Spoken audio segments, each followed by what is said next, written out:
Primer movimiento. El mundo desde la universidad.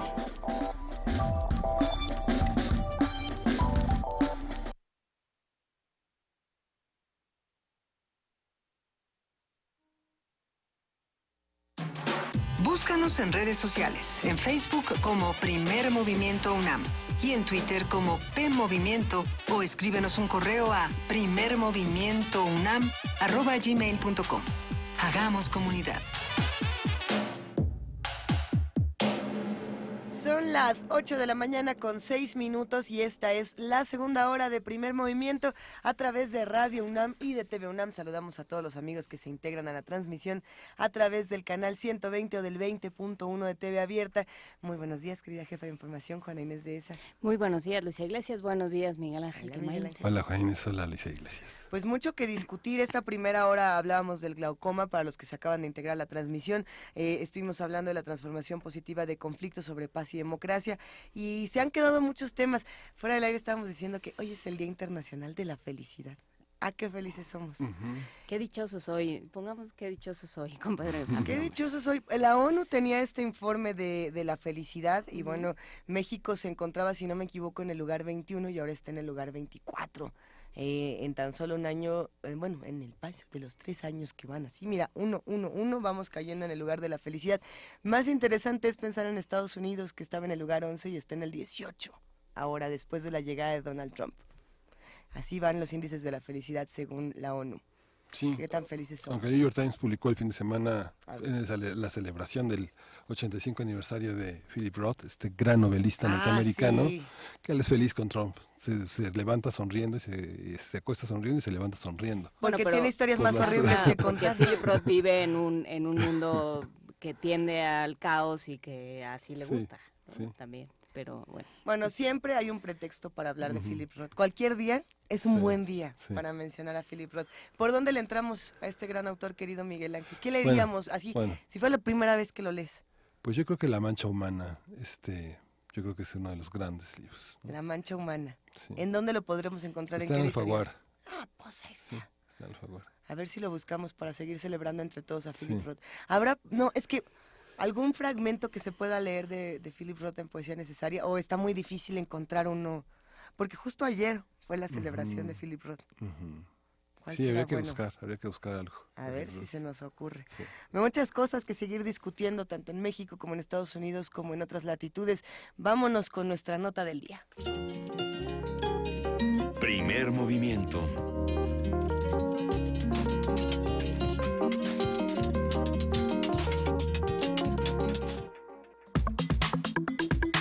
Nota nacional.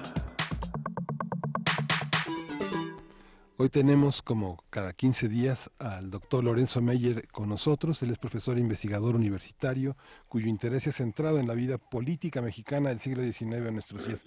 Buenos días, doctor Meyer, ¿cómo está? Muy buenos días. Es Miguel Ángel el que está hablando, ¿verdad? Sí.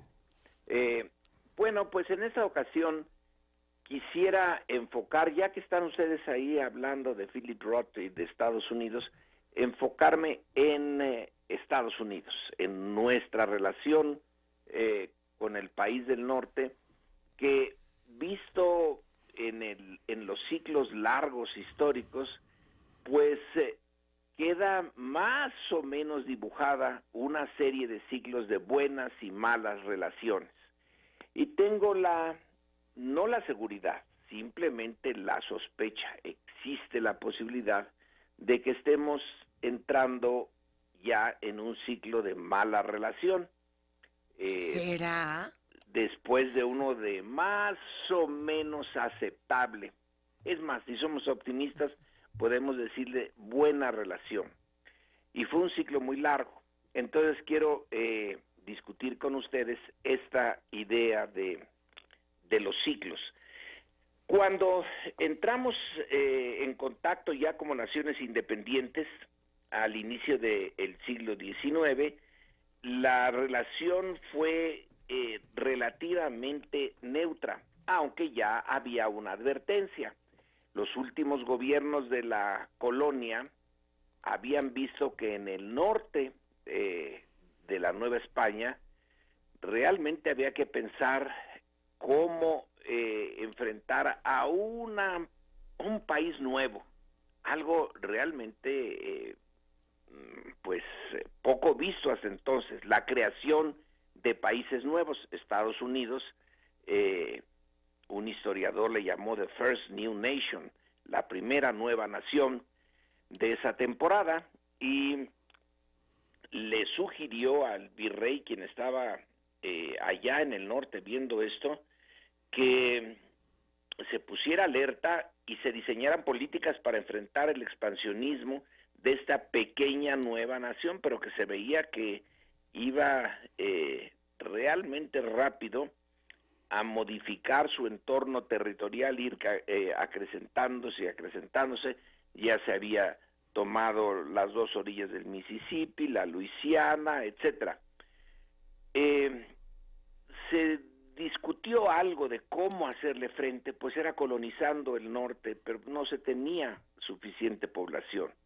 Ese México o Nueva España de tantos millones de kilómetros cuadrados, 4 millones de kilómetros cuadrados, pues no tenía más allá de 6 millones de personas, y todas, casi todas concentradas en la parte central de México. Iba a ser difícil. De todas maneras, la relación fue pues relativamente aceptable hasta que se llegó el tema de Texas. Bueno, a partir de Texas, esta relación, ya lo sabemos, fue muy mala, se deterioró hasta llegar a la guerra de 1846 a 1848. México luego entró en su guerra civil de la Revolución de Ayutla, luego la lucha entre liberales y conservadores, etcétera. Fue un tiempo caótico del tratado que no se llevó a cabo de Maclean Ocampo, pero que nos hubiera puesto, dado un descuartizado el país, es lo que hubiera pasado. Yo creo que esta zona caótica de nuestra relación, y difícil y negativa, etcétera, terminó pues alrededor de la República restaurada. Terminó mal para México, perdió territorio y sobre todo quedó ya en la esfera de influencia norteamericana después de perder la guerra. Ya fuimos parte de esa primera zona de influencia que era Centroamérica, México, y con ganas de que también fuera el Caribe. Ya quedamos ahí. De ahí no hemos salido hasta el día de hoy. Pero el gobierno de Juárez y luego el gobierno de Porfirio Díaz más o menos establecieron una relación normal, gracias a que se controló la frontera norte, se aceptó el pago de la deuda externa, el pago de reclamaciones por daños causados a los norteamericanos, y se aceptó abrir el país a la inversión de Estados Unidos. Ese ciclo Juárez, Porfirio Díaz, tiene pocos incidentes duros con Estados Unidos y termina con la Revolución. La Revolución Mexicana cierra eso y empieza un ciclo nuevo de muy mala relación. Es producto, por un lado, de el estallido del nacionalismo mexicano y el estallido de una guerra civil que va a afectar a las inversiones de Estados Unidos y que va a dejar de pagar la deuda externa.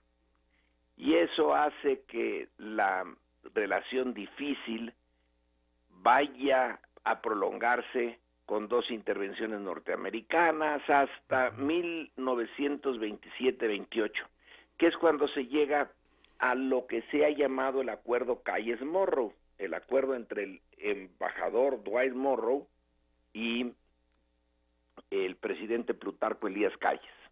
Es un acuerdo no firmado, no en ningún documento. Es un acuerdo tácito.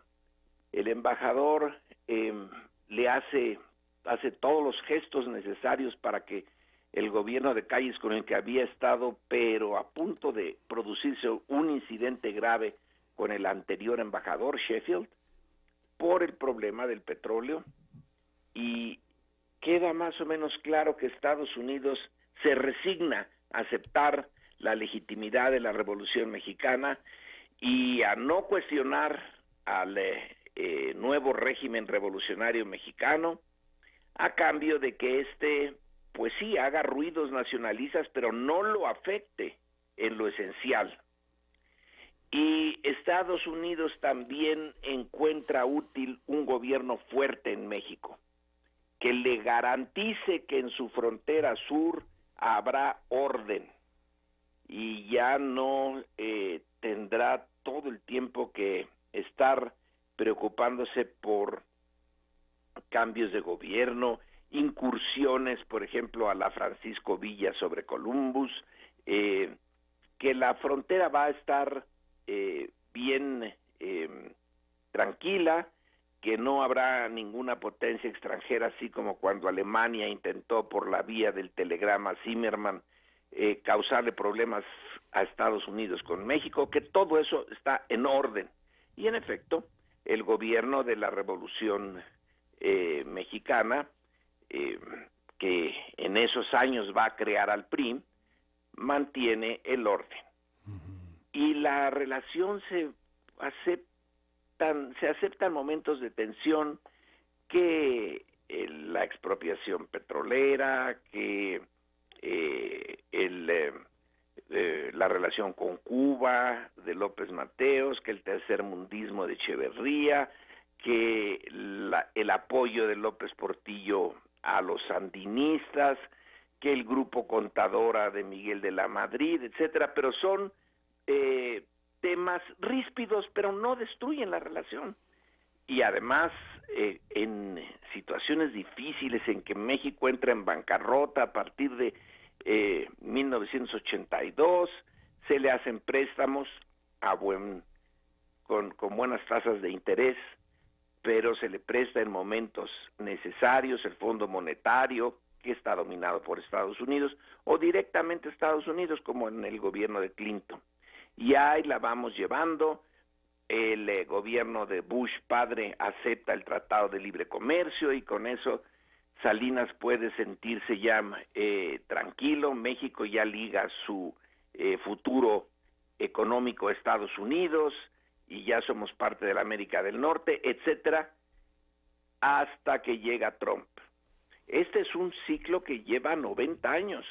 Desde el acuerdo Calles-Morrow hasta Trump son 90 años en que México es aliado de Estados Unidos en la Segunda Guerra Mundial, sobre todo en la Guerra Fría, le sirve perfecto. México es de un anticomunismo no desaforado, pero efectivo. La policía mexicana siempre sigue a los de izquierda. La Dirección Federal de Seguridad, con Gutiérrez Barrios, etcétera, se encarga de que la izquierda no vaya muy lejos. Cooperación con la CIA, todo está bien.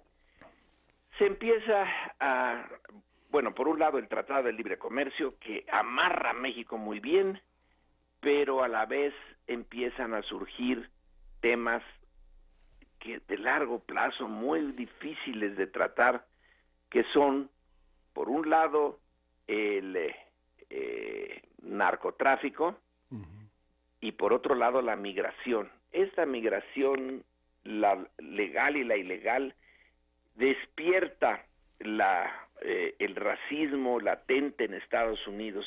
Hay una invasión de mexicanos que no le agrada a una buena parte de la opinión pública del ciudadano norteamericano común y corriente.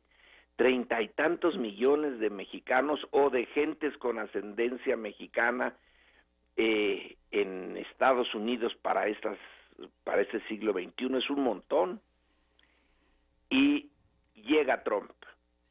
Entonces Trump, sin mayor problema, desde el primer día, cuando hace la aparición entre el grupo de candidatos republicanos a la presidencia, que eran un montón de candidatos. Él se distingue por muchas cosas de ese grupo, entre otras porque desde ese primer momento empieza a golpear a México. México es un país que le manda a Estados Unidos olas de migrantes indocumentados, que son asesinos, violadores, narcotraficantes, y que alguno que otro es persona buena. Pero el grupo en su conjunto es visto de manera negativa. Esto suena muy bien en una población no mayoritaria, pero sí muy grande de norteamericanos, y ahí entra el ciclo nuevo en el que estamos ahora. Ayer Trump advirtió a China que ya no esté mandando precursores para las drogas que están matando a un montón de norteamericanos, y se lo advirtió a México otra vez. Sí. Cada momento que se puede, duro contra México. Ahora, hay muchas relaciones con Estados Unidos, empresas, personas, y la red de intereses económicos es enorme, pero entre los gobiernos, que es el actor principal en la relación, no el único, pero es el principal, yo creo que sí ya se llegó al final de ese ciclo en el que Estados Unidos procuraba no introducir una actitud negativa hacia México.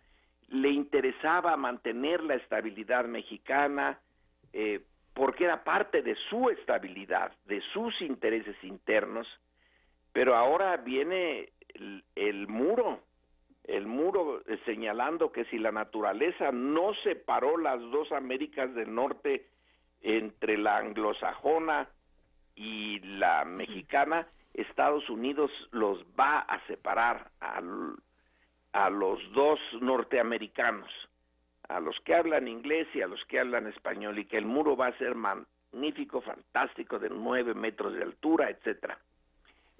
Lo que Natura no dio, pues lo da Trump. Oh, bueno. Y que quede claro, somos dos Américas del Norte distintas, en lo cultural, en lo económico, en lo político, y que bueno, nos tenemos que llevar, pero con un muro de por medio. El muro, yo creo, todavía no se hace, apenas están los prototipos, pero puede marcar el nuevo ciclo, que quién sabe a dónde diablos vaya a dar, porque si bien hay montones de relaciones en la frontera, mexicanos que todo el tiempo pasan a trabajar allá y regresan, los indocumentados ya no son tantos como antes, pero siguen estando allí, las deportaciones, pero los automóviles que siguen exportándose a Estados Unidos y manufacturas a Estados Unidos, visitas, etcétera. Hay un montón de lazos, pero los gobiernos, ya Estados Unidos tomó la iniciativa de cambiar la naturaleza de la relación. Sí. Y no sé si dure esto lo que dura Trump, o Trump expresa el trumpismo, expresa algo más profundo, que ya estaba allí, pero no había sido explotado, no había salido a la superficie, y es la diferencia finalmente cultural, étnica,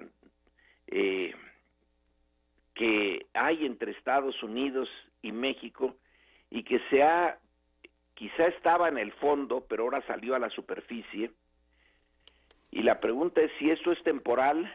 Bueno, en este mundo todo es temporal, pero hay temporalidades largas. Así es. Entonces la pregunta es, ¿estamos entrando en un ciclo malo? En cualquier caso, estamos dependientes de Estados Unidos. En los ciclos buenos y malos, de nuestra dependencia es obvia.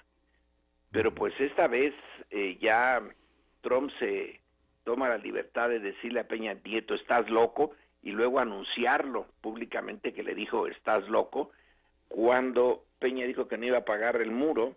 Bueno, Peña nunca lo pagaría, pero México lo pagaría. Más bien. es una humillación enorme la que le está haciendo Estados Unidos, su gobierno a México, al decir, tú pagas el muro que yo quiero construir en mi territorio, porque no te quiero ver. Es como si uno le dijera al vecino, oiga, usted me cae mal, yo voy a construir una bardota porque no quiero ni verlo, pero usted me la paga, porque la voy a construir en mi terreno, pero la paga usted. Pues sería absurdo, pero ese absurdo es política internacional ahora, entre nuestros dos países. Entonces, vuelvo a la pregunta, ¿es el inicio de un ciclo o es nada más un exabrupto, digamos, en la relación que se va a ir cuando se vaya Trump?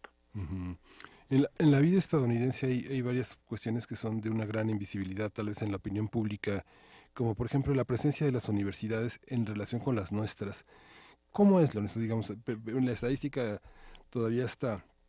Hace 2 años creo que eran 27,000 estudiantes mexicanos en universidades norteamericanas, cerca de 200 universidades, y hay toda una factura de colaboración, hay todo un regreso de profesionistas que estudian maestrías y doctorados en Estados Unidos y que se integran a empresas norteamericanas que están en convenios de bolsas de trabajo, de una permanente comunicación, que es algo que no es usual, que no está en las noticias y que no vemos habitualmente. En efecto, no está todo el tiempo en las noticias, pero yo digo que sí, es usual. Si uno ve el número de estudiantes asiáticos en Estados Unidos, bueno, Sí. el nuestro palidece. En Sí. realidad, el número de estudiantes mexicanos en universidades norteamericanas es relativamente bajo en relación a la distancia, a la no distancia física entre los dos países y a la población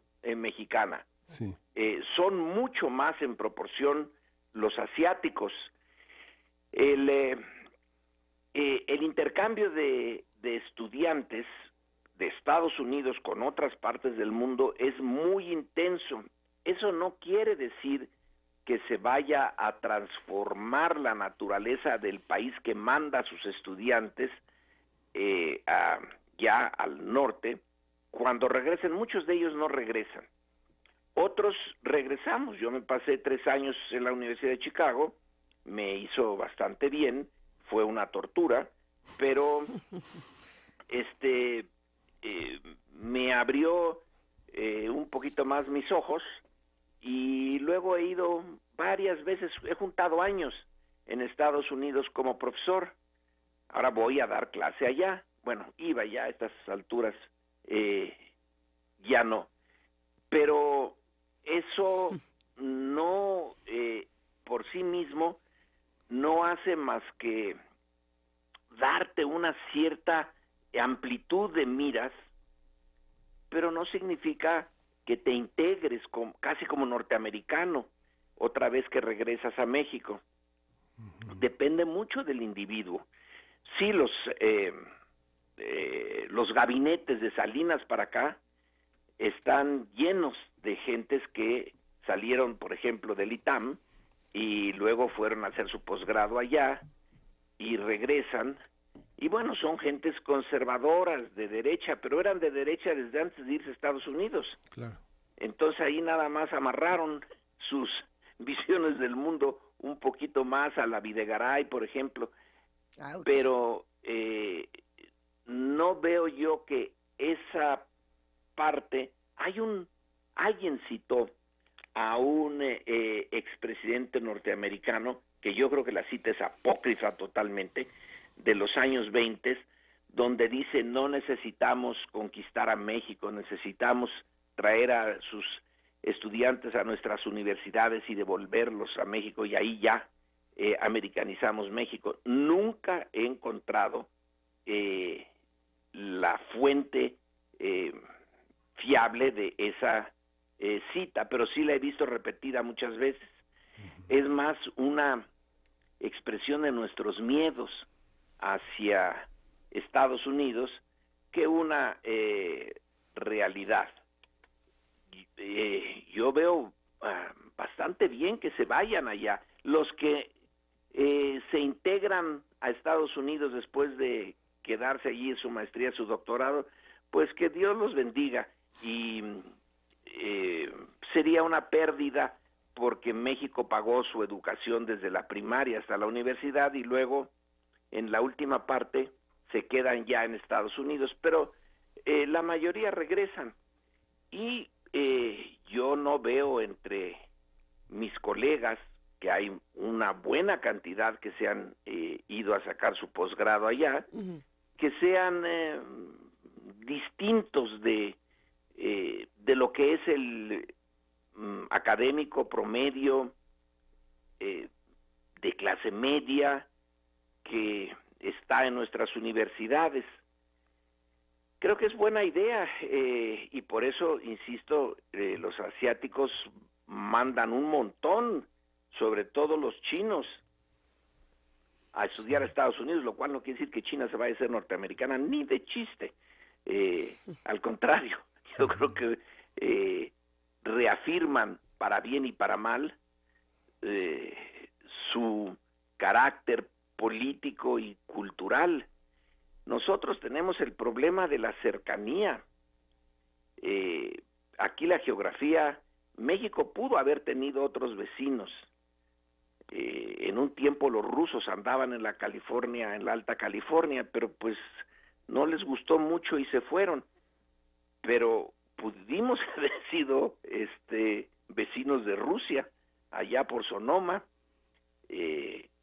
Pudimos haber sido vecinos de una confederación, Estados Confederados de América y los Estados Unidos de América, si hubieran triunfado el proyecto de los confederados en la guerra civil, y ya tendríamos más donde jugar que si la República Tejana se hubiera quedado independiente, pero no, nos quedamos nada más con un solo vecino en el norte. Esa parte pues es inevitable que nos influya muchísimo dada la disparidad de desarrollo económico, de poder, pero no veo yo que ir a estudiar a Estados Unidos sea un factor decisivo. Los estudiantes que van allá ya llevan ya están sus valores, aunque tiernitos, pero ya están arraigados. Bueno, hay muchos tipos de violencias, por supuesto, querido Lorenzo Meyer. Está por la económica, la política, la que se está dando en las calles de los Estados Unidos, también la que se está dando en las calles de nuestro país. Por ahí recibimos justamente esta noticia del tiroteo que acaba de ocurrir en un colegio de Maryland y se quedan muchas preguntas de qué modelos se están planteando para las próximas generaciones y cómo vamos a generar nuevos modelos y nuevas relaciones para evitar, por ejemplo, lo que ocurre en Estados Unidos de un tiroteo cada semana durante 2018. Más cosas vamos a platicar en las próximas semanas. Por lo pronto se queda esta gran reflexión y te mandamos un gran abrazo. Muy buenos días. Y bueno, ya viene la Semana Santa, ¿verdad? Sí. Ya viene la semana. Vamos a descansar un poquito y volvemos. Bueno, Volvemos está bien. resucitados. Ok, O buen algo. día. Hasta Gracias, luego. Lorenzo, hasta luego. Muchas gracias, Lorenzo Vámonos Meyer. con música. Vamos a escuchar de Björk, Oceanía. One breath away from Mother Oceania, your nimble feet make prints in my sand. You have done good for yourselves since you left my wet embrace and crawled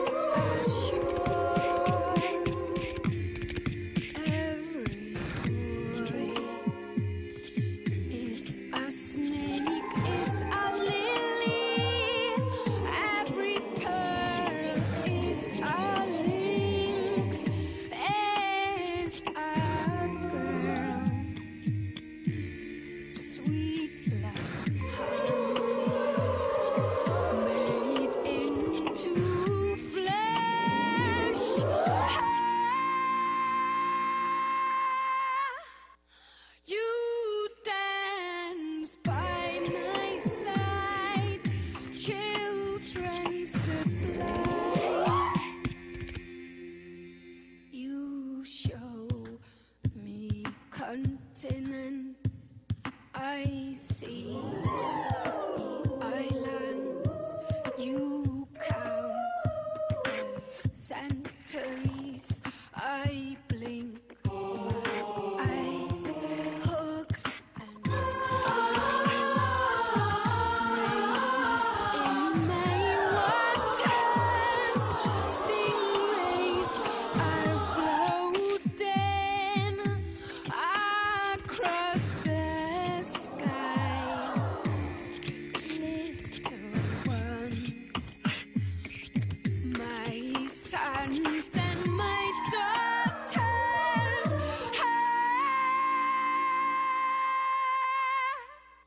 Your sweat is salty. I am why.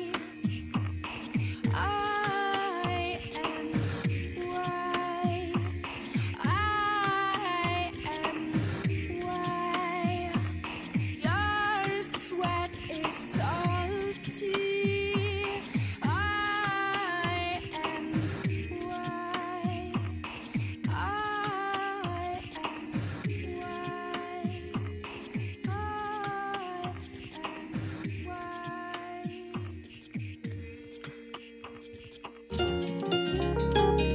Primer movimiento.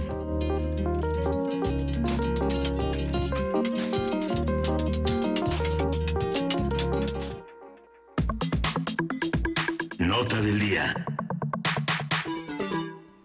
La Organización Mundial de la Salud, a través de la Organización Panamericana de la Salud, advirtió que ante los brotes de sarampión en países de la región se deben redoblar esfuerzos para vacunar a sus poblaciones, fortalecer la vigilancia para detectar posibles pacientes y poner en marcha medidas para responder ante cualquier caso sospechoso. En nuestro país se han registrado 4 casos, algunos de ellos vinculados a ciudadanos italianos. El país europeo registró 4.991 casos de sarampión en el 2017. Los expertos asocian este incremento con la propaganda política en contra de las vacunas. El partido Movimiento 5 Estrellas, bueno, del que discutíamos en semanas anteriores por motivos políticos, el más votado, por supuesto, en los recientes comicios, es promotor del falso vínculo entre las vacunas y el autismo. Pablo Curi Morales, subsecretario de Prevención de la Secretaría de Salud, aseguró que en México la enfermedad está controlada y descartó una epidemia. Entre 1997 y 2017 se han registrado en nuestro país 176 casos de sarampión.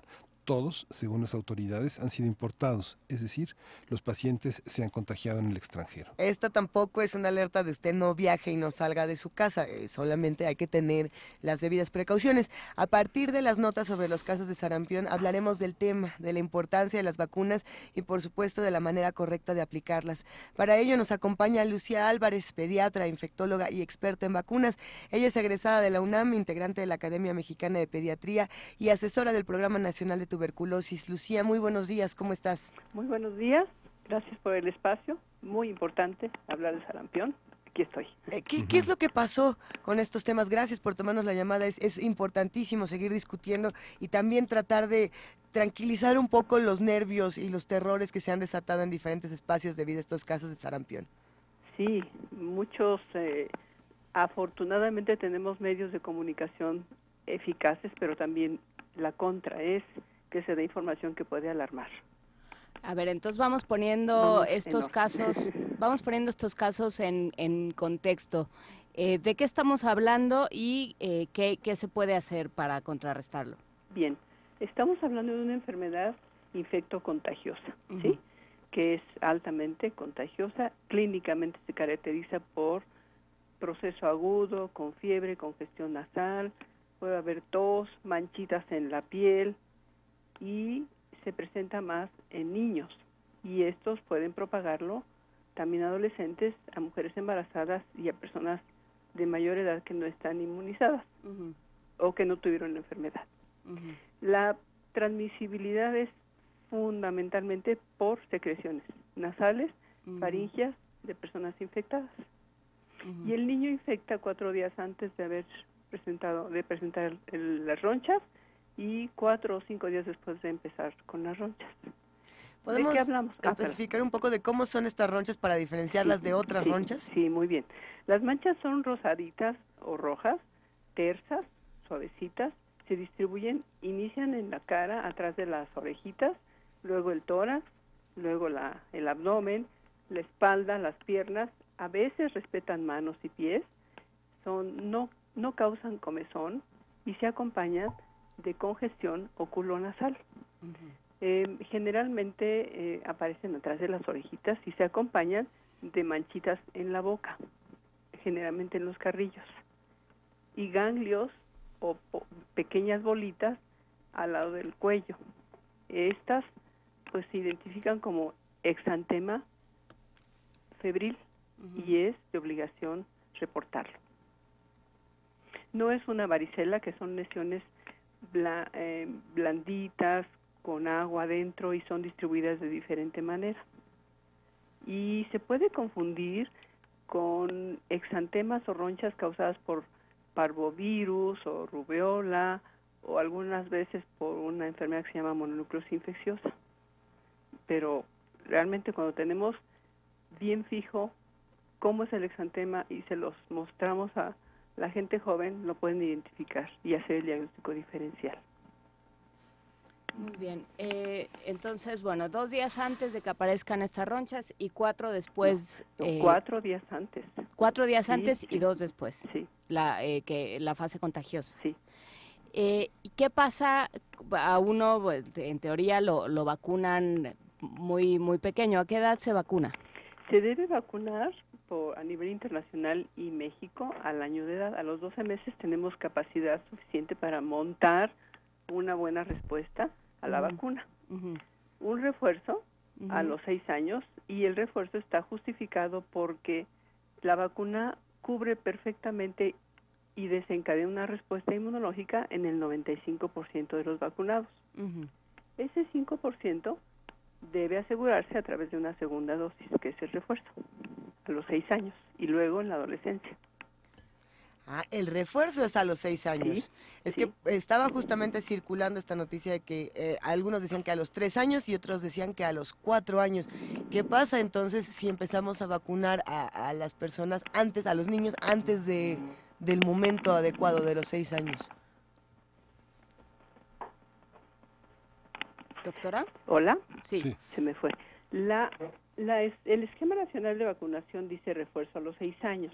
No pasa de hecho, si tenemos un pequeño brote o una evidencia de que hay casos autóctonos en el país, se puede reforzar a los 4. No va a pasar nada, al contrario, vamos a asegurar que nuestra población pediátrica está perfectamente protegida.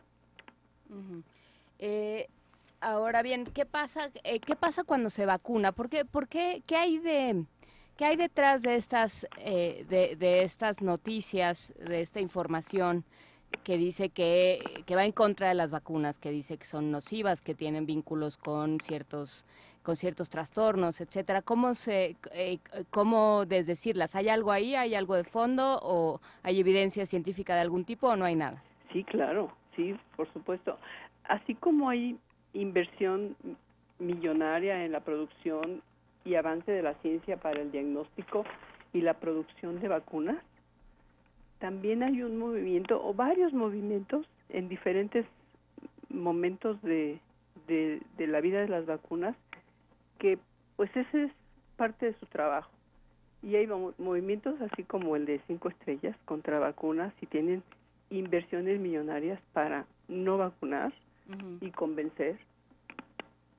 Y también hay diferentes grupos, por ejemplo, personas que tienen un convencimiento muy alto de que la medicina natural es la mejor, o la medicina alternativa, y entonces prefieren exponer a sus niños a enfermedades para que hagan anticuerpos de manera natural, sin imaginarse las complicaciones graves que puede tener una enfermedad como el sarampión, como hemorragias, neumonías, encefalitis, etcétera.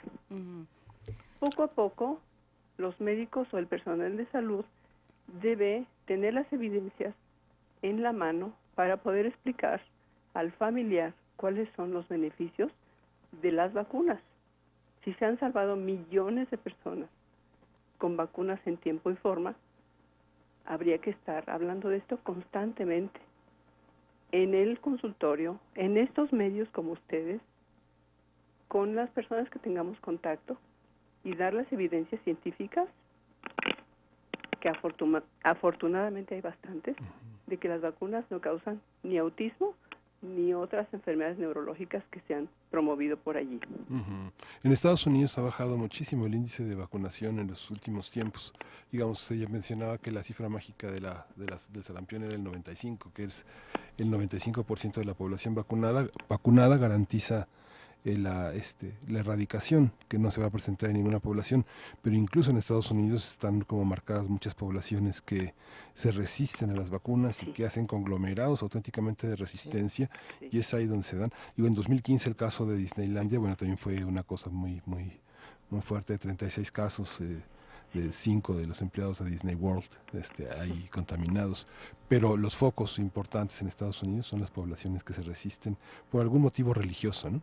Tiene mucho que ver la religión, sí es cierto. California, Florida, Michigan, Nebraska, Nueva York, Pensilvania, Washington, y tenemos población y población combinada, con inmigrantes y con población local, que sí son factores religiosos los que pues están promoviendo no vacunar a los niños. Y entonces se van haciendo poblaciones muy grandes de susceptibles que provocan los brotes. Estados Unidos, en España, en Italia y en Francia también ha pasado esto. Pero ¿sabe usted que de las regiones de la Organización Mundial de la Salud estamos muy comprometidos, entre ellos México, a tener vigilancia del control de enfermedades exantemáticas? Y en ese control o en esa vigilancia tenemos la obligación de hacer coberturas de vacunas a niños de menos de 5 años o a población susceptible. Y eso es un lineamiento de la Organización Mundial de la Salud, al cual estamos comprometidos. Y en ese caso, ¿qué tan importante es, digamos, el cuidado que se tiene que hacer del otro lado, el cuidado que los sectores de salud tienen que tener con las vacunas que le dan a su población, pensando en casos donde sí se han administrado vacunas que no han estado en el, digamos, estado que tenían que estar, y sucede que hay niños que llegan a fallecer? Sí se han dado casos, no por el caso de la vacuna del sarampión, pero por ejemplo todas las noticias alrededor de la vacuna del papiloma, de otras vacunas que generaron controversias impresionantes. ¿Qué le toca en ese sentido al sector salud? Es correcto, y qué bueno que lo mencionan. En los efectos adversos, todo biológico, incluyendo el agua, tiene un efecto adverso. Si yo tomo agua de manera no, pues prácticamente todo el día, más de 6 litros, voy a tener un efecto adverso. Pero las vacunas en particular, con un efecto adverso, con un solo caso, es suficiente para que sea desacreditada. Sí. Y entonces eso es tomado por el movimiento antivacunas como una bandera para seguir promoviendo que no se vacunen. ¿Pero qué hace la Secretaría de Salud? Secretaría de Salud, junto con todas las instituciones alrededor, hacen promoción de los efectos adversos, y también se sesionan aquellos que se supone son efectos relacionados a la vacunación en mesas colegiadas con muchos médicos, del cual yo participo, y allí se decide si un efecto adverso está o no relacionado a esa vacuna. Y hasta el momento, por ejemplo, VPH, que hubo mucho de mala información, se dijo que no era lo que se estaban promoviendo en los medios. Entonces hay un comité a nivel nacional donde se sesionan los casos y se decide si son o no relacionados. Y si hay un dato de alarma, siempre la Secretaría de Salud indica y saca un boletín, y hasta el momento ha sido muy responsable en la difusión de los efectos adversos de las vacunas. Así que estamos al día en esto. Si alguien no está vacunado, por las razones que sean, no está vacunado contra sarampión y ya tiene, no sé, 15, 20, 30, 40 años, ¿se puede vacunar? Sí, claro. Sí. De hecho, el señalamiento ahora de la Secretaría de Salud es personas que son susceptibles, que no se recuerdan si tuvieron enfermedad y que no encuentran su esquema, su cartilla de vacunación, pueden vacunarse, siempre y cuando no estén embarazadas. Recuerde usted que la vacuna, le informo, la vacuna de sarampión está elaborada con virus vivos atenuados.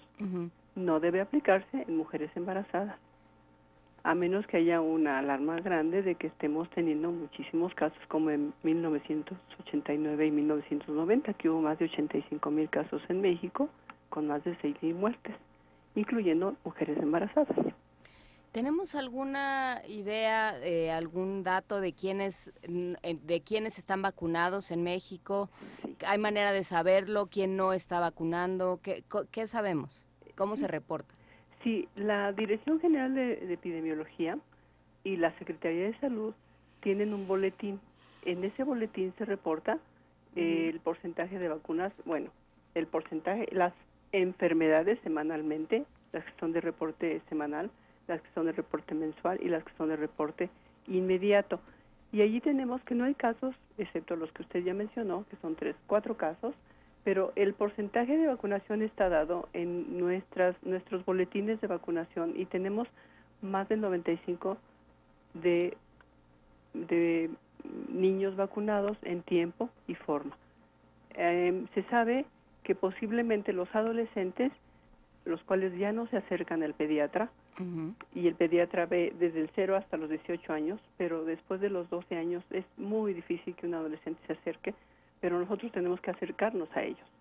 Entonces sí se sabe que los niños menores de 5 años están vacunados más del 95%, sí se tiene la cifra, pero el adolescente y la mujer embarazada o la población en riesgo por arriba de los 39 años no se sabe, y ahí sí tenemos que enfatizar mucho el personal de salud de que acudan para aplicarse una vacuna ahora y un refuerzo en 4 semanas. Sobre todo si están en áreas de donde manejan niños o son profesores o están con el público o son personal de salud, sí vale la pena que tengan un refuerzo. Ahora que menciona el boletín de epidemiología, las enfermedades de las que advierte la CIA para los visitantes a México, gran parte de las coinciden las enfermedades que reporta la CIA con las que reporta el boletín epidemiológico. En parte sí, tenemos mucho cuidado tenemos porque de manera indirecta yo formo parte de esta información, es que tenemos información relacionada a los que viajan a países que tienen endemias. Por ejemplo, si vas a lugares donde es inseguro porque no hay un esquema de vacunación, debes vacunarte contra sarampión y meningococo. Debes vacunarte contra fiebre amarilla. Sí lo tenemos bien establecido y además nos informamos a través del libro amarillo de CDC que conjuntamos con la información de nuestro país y podemos hacer recomendaciones a quien va afuera, a otras regiones donde hay enfermedades que pueden ser transmitidas por virus o por vectores. Sí.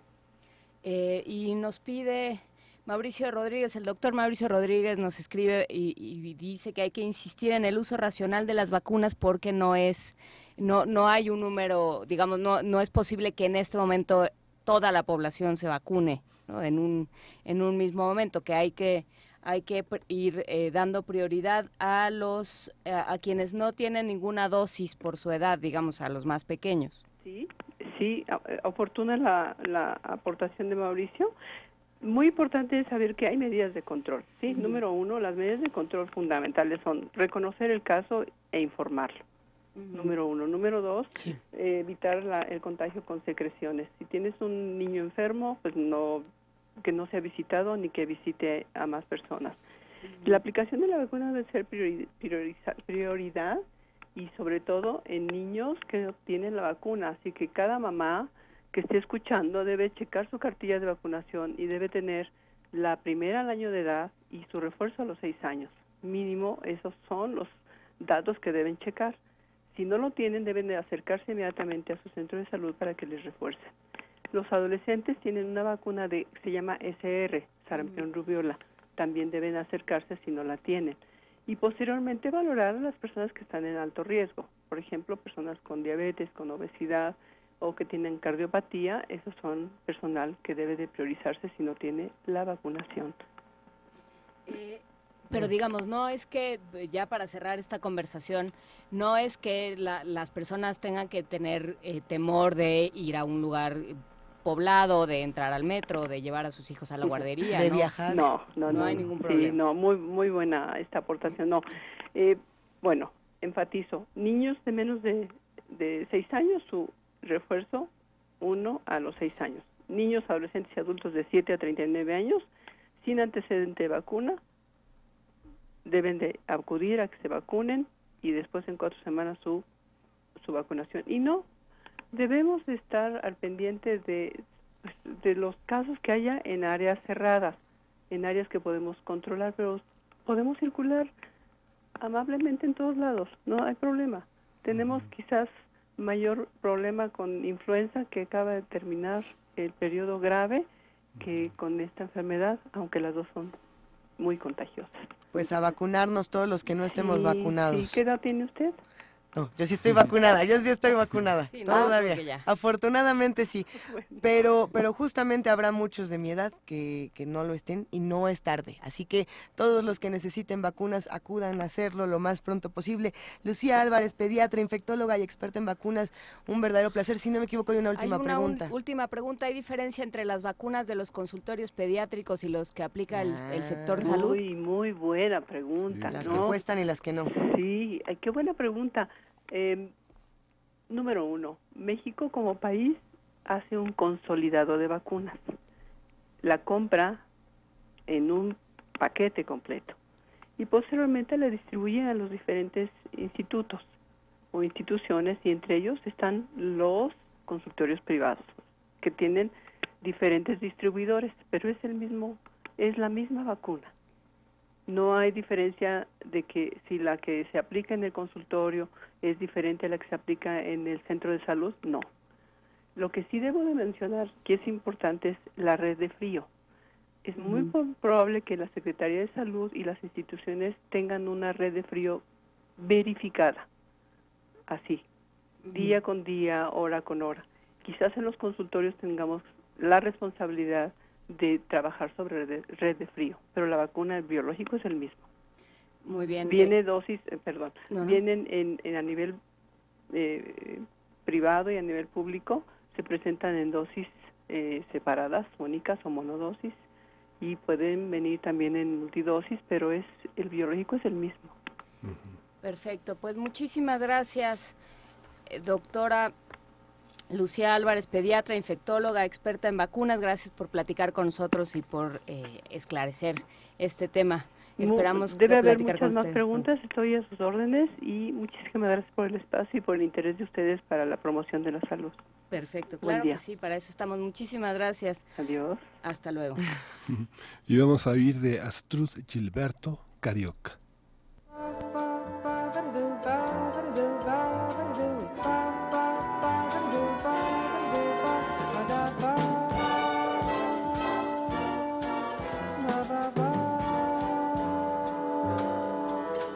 Ela é carioca, she's a carioca.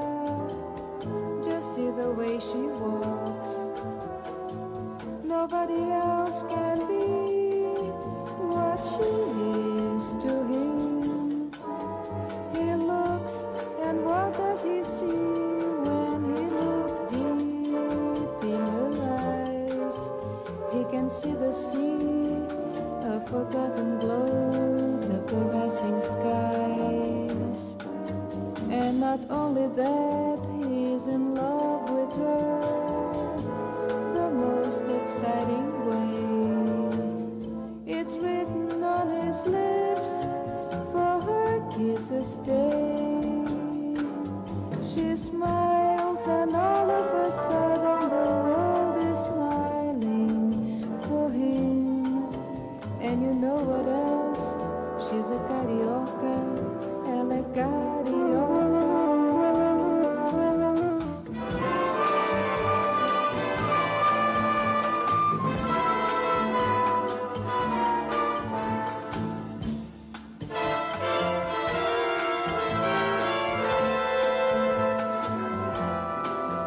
She smiles, and all of a sudden the world is smiling for him. And you know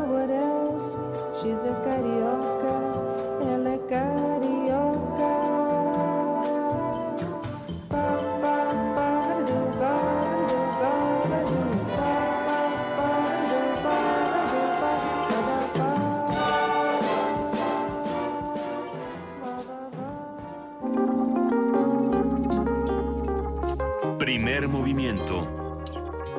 Hacemos comunidad.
Primer movimiento.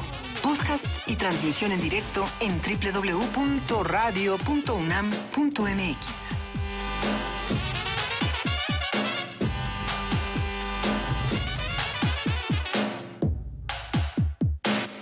Ya son las 9 de la mañana con 7 minutos, querida Juana Inés de esa. Sí, estábamos hablando sobre el boletín de epidemiología, que aparentemente a Miguel Ángel le parece una lectura obligadísima. Sí. Lo es Miguel Ángel Quemain. ¿Qué le contiene? ¿Qué has averiguado? Pues fíjate que, bueno, es un boletín que se fundó en 1880, ¿no? Ajá. Y yo creo que era la afición francesa de Porfirio Díaz, que lo vio surgir en la sociedad francesa y se lo trajo a México. Les digo, es increíble, ¿no? Digo, ya está en PDF, pero... ¿Y llega periodo, te suscribes o cómo? No, ya está accesible en la página del Gobierno Federal, en el sector salud, en el Instituto Nacional de Salud. ¿Y ¿Podemos tú lo compartir buscas esta liga? ¿Qué periodicidad tiene? Es que está en el Instituto de Pediatría que mencionaba, la historia de la pediatría en México. Ujú. Está ahí, y está en el Archivo General de la Nación, y está en la Secretaría de Salud. Más allá Ándale, está bueno, está buenísimo. Tomarte a Está broma, es muy interesante. está En bueno. este cambio de siglo, ¿no? La cantidad, la forma en la que se va sistematizando el trabajo de investigación, tanto médica como de diversas ramas de la ciencia y de los intereses humanos, ¿no? Cómo se va entendiendo que hay que sistematizar, que hay que tener investigaciones que se puedan replicar, que si tú tienes un método lo tienes que documentar para que alguien más lo pueda y que empiezan a existir estas revistas donde se van consignando los métodos y los descubrimientos para que alguien más pueda replicarlo en otras partes pues del mundo, que en ese momento era bastante estrecho, ¿no? Era una noción bastante estrecha esta del mundo, ¿no? Sí. Mira, Pues bueno, mira, ahí está. pequeña reflexión antes de irnos a Poesía Necesaria. Qué Primer movimiento.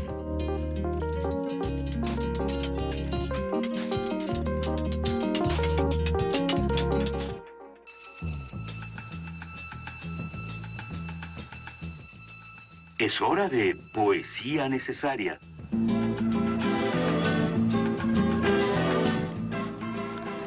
Y bueno, mañana, querido Miguel Ángel Quemain, es el Día de la Poesía, el Día Internacional de la Poesía. Y vamos a ir celebrando desde ahora. Nos Sí. estamos preparando, estamos calentando para mañana. Sí. Bueno, voy a leer un poema de Ernesto Mejía Sánchez, que es de origen nicaragüense y que fue un profesor muy importante en nuestra universidad. Y bueno, nicaragüense, pero mexicano, con hijos mexicanos, muy, muy importante. Y hay un poema que es muy interesante en estos tiempos. Está en el material de lectura, en la Poesía Moderna 137, se publicó ya hace varios años. Ernesto Mejía Sánchez dice: Libertad de pensamiento. Dice: yo fui durante años, por propia voluntad y estudios, a los archivos de la Santa Inquisición de la Nueva España. Me empantané en herejías y supersticiones, en oraciones mágicas y bailes deshonestos, en crímenes cortesianos y judaizantes. Podría superar fácilmente la bibliografía especializada. He visto confesiones y delaciones firmadas con la sangre de los inocentes. He visto marcas de fuego en la abierta libertad de los libros, el mal amor, la maldad, la cobardía y el miedo, el falo ofrecido a la Virgen y la dogmática embriaguez. He visto el delirio y la perversión de la fe, el juramento falso y la crueldad, el empecinamiento y la fortaleza. Yo podría contarles muchas historias, como don Artemio de Vallarispe, pero prefiero callar este borrón puerco de los hombres o sacar una lección de pudor y respeto para el pensamiento de mis hijos. Y yo que quería escribir lo que me viniera en gana, como un hombre, y ellos me dijeron que eso era pura mariconería, que las ideas debían ser revisadas. Yo les dije que la poesía se escribía con palabras y que la política sin ideas. Me dijeron los muy sabidos que el tipo ese se pasó la vida abanicándose con los abanicos de Madame y Mademoiselle Mallarmé, y que todo eso me iba a pesar porque instalaría en la dictadura del bien, perfecta e infalible. Y a mi hermana la monja la dejaron desnuda en plena calle, y a mis niños les dieron un silabario perfecto, intolerante, sin elogio de la locura. Yo no tengo nada contra los negros ni contra la repartición de la tierra, pero no estoy conforme con la sumisión de las letras negras de la imprenta ni con el despilfarro de balas rojas de odio. El capitalismo está sentenciado. Yo moriré con él, dicen, y muchos más morirán, pobres de nosotros y sin haberlo gozado. Vamos a escuchar de Rita Mitsuko, la bruja y el inquisidor, un diálogo entre dos formas de poder verbal.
Il arrivait dans la région, l'inquisiteur, c'était un homme passionné, l'inquisiteur, qui voulait sauver l'humanité, pauvre pécheur de l'éternelle damnation.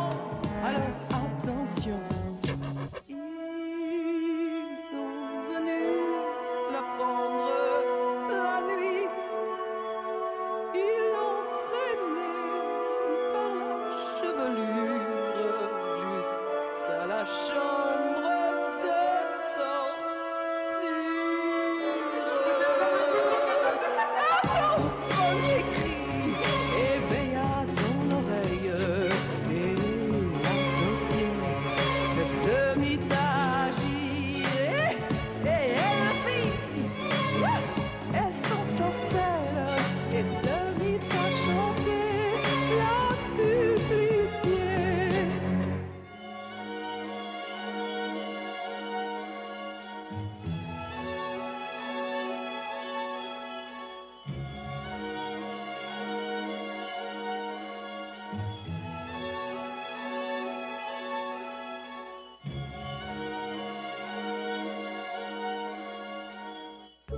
Elle était belle et d'une blancheur laiteuse. On voyait qu'elle aimait être amoureuse, et sa longue chevelure faisait comme une couverture à peine à voir.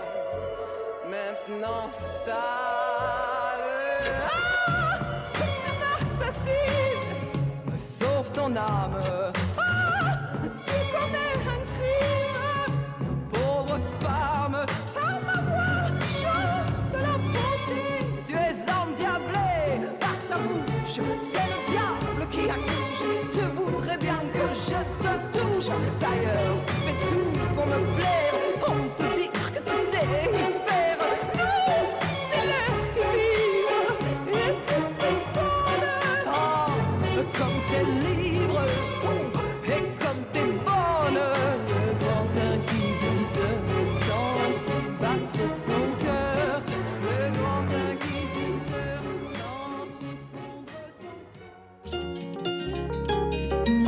Primer movimiento.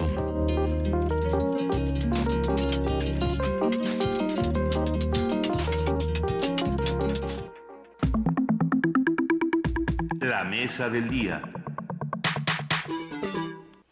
El infierno electoral, el fraude del Estado de México y las próximas elecciones de 2018 es un libro coordinado por Bernardo Barranco. Sus autores son exconsejeros electorales mexiquenses y de la Ciudad de México.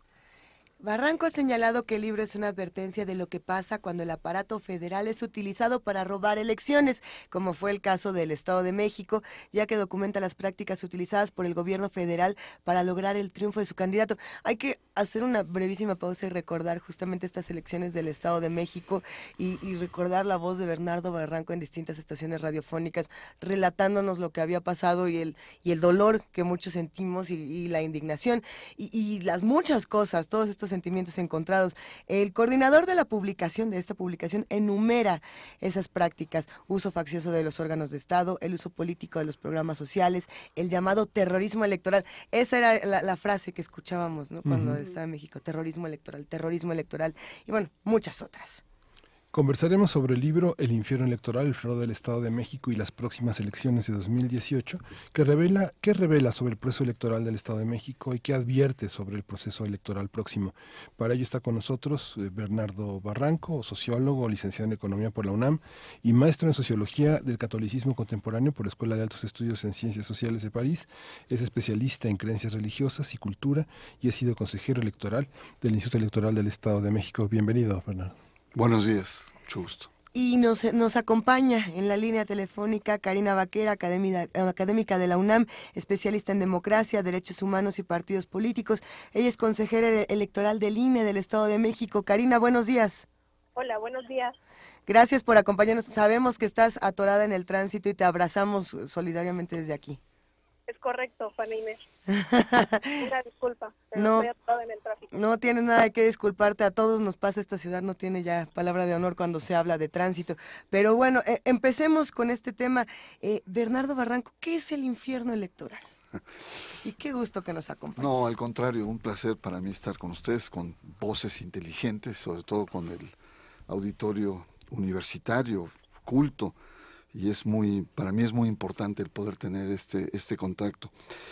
El infierno es una expresión, es una alegoría a la forma de hacer política en el Estado de México. Es decir, en el Estado de México pareciera ser que el tiempo no pasó y pareciera ser que estamos en los años 50 del siglo pasado, en donde rige un sistema autoritario con sutileza, un sistema pseudo legalista, y es una cultura política de la forma, el abrazo, el apapacho, dónde estás ubicado, si te mira el superior, el gobernador, el secretario de Estado, etcétera.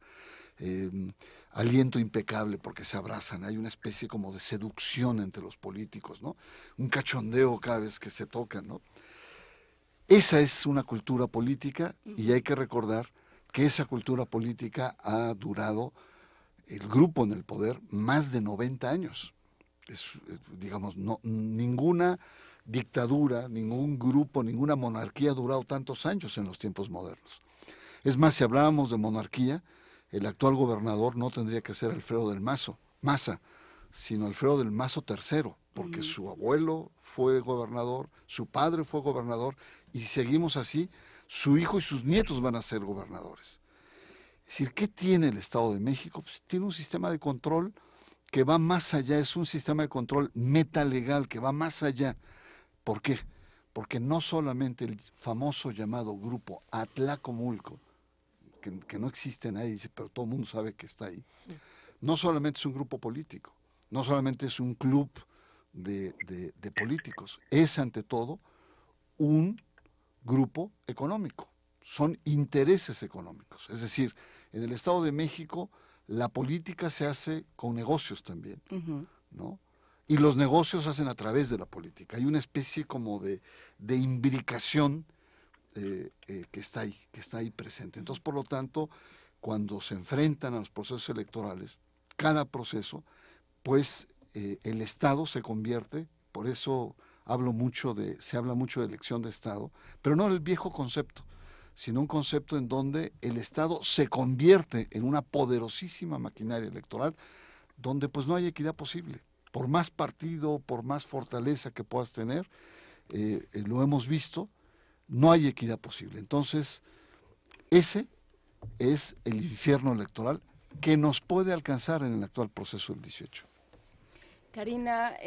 Karina Viquera, tú formas parte todavía eres consejera electoral del INE, consejera local del INE en el Estado de México. ¿Cómo viste estas elecciones pasadas y qué ves para el futuro?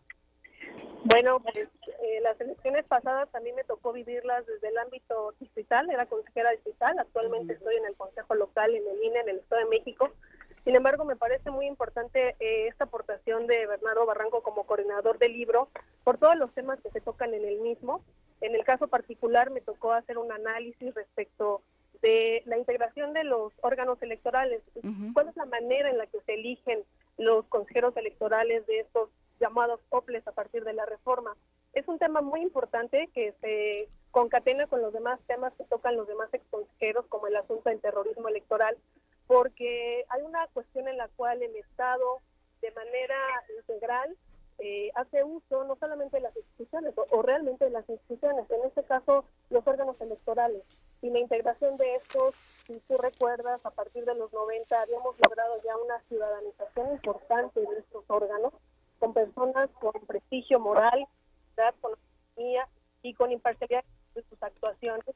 Situación que en la fecha actual pues puede dibujada y ya terminar de ser algo distinto de ello. En las pasadas elecciones pudimos ver consejeros electorales juntos en diferentes puntos de acuerdo que tuvieron que tocarse. Por ejemplo, por darte algún ejemplo, el asunto del presupuesto, la asignación de los montos de los presupuestos para las campañas, para los partidos políticos, por ejemplo, el caso del terrorismo electoral, que también Bernardo Barranco y los demás consejeros hacen hincapié importante en el libro, pues también fueron asuntos que fueron realmente omisos, en donde no hubo discusión y reflexión alguna respecto a ello, y que por supuesto que causaron y laceraron a la ciudadanía de una manera impactante. Sí, creo que esto que tocas lo podemos aprovechar para dar pie a la figura de la autoridad. Creo que a nadie, como decías Bernardo Barranco cuando llegaste a esta cabina, a nadie nos sorprende lo que están diciendo.